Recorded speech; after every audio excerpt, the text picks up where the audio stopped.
Welcome to Batting with Hirschy. This is our weekly summary of the cricket.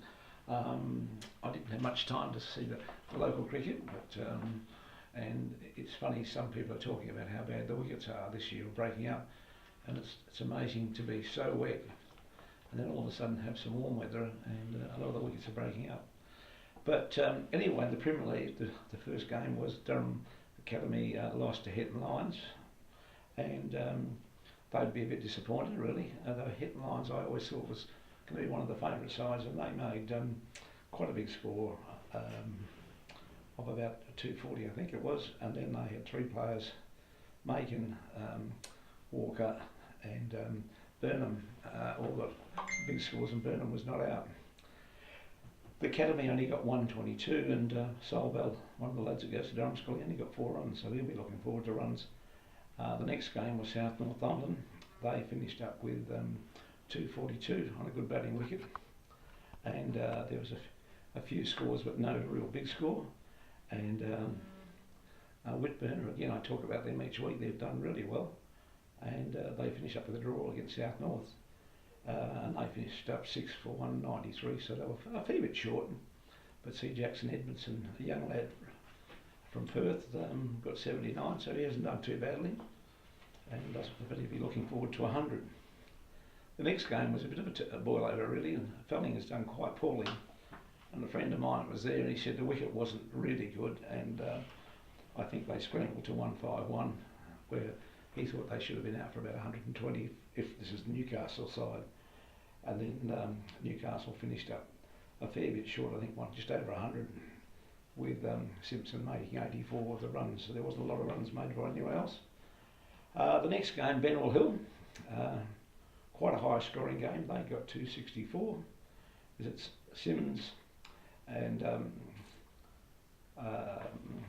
is it Dale mate got 60 odds each, which Dale's been around for Durham a bit and has made lots of runs over the years, and Appleton were all out for 134, so they'd be a bit disappointed.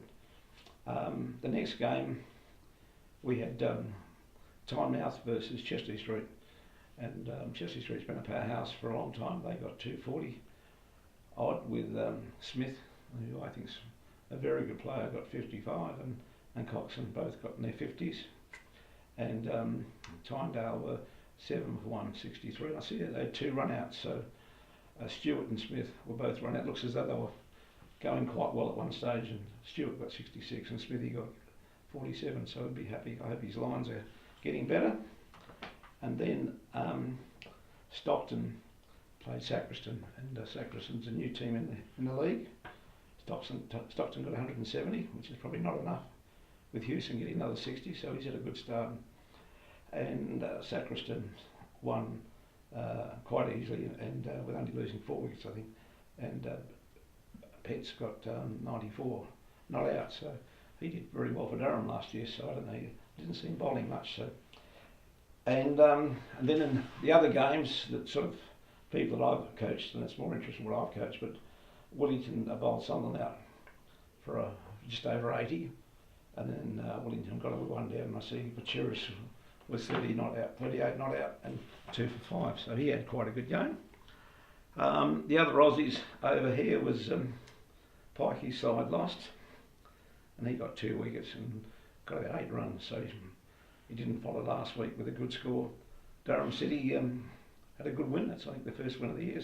They won on Friday, and Tommy Borkwell got 90 odd not out, but it must have went to his head because he made a duck. But another old Aussie, Mark Woodhead, got 70 odd not out, so well done to him. But I might come out of retirement, I think, if Woody can make runs.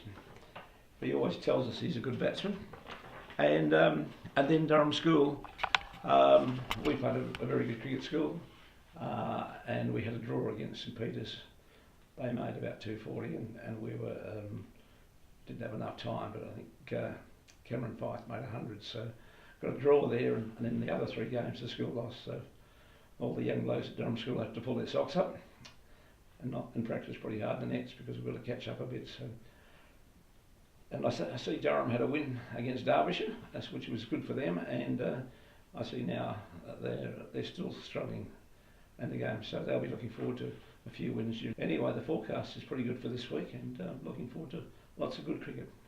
And tomorrow I'm off to Seaton Burn, which is a famous golf course there, just down from Hartlepool, and we've got 2 games going there in 2020. So anyway, thanks a lot, and we'll speak to you next week, and keep on batting.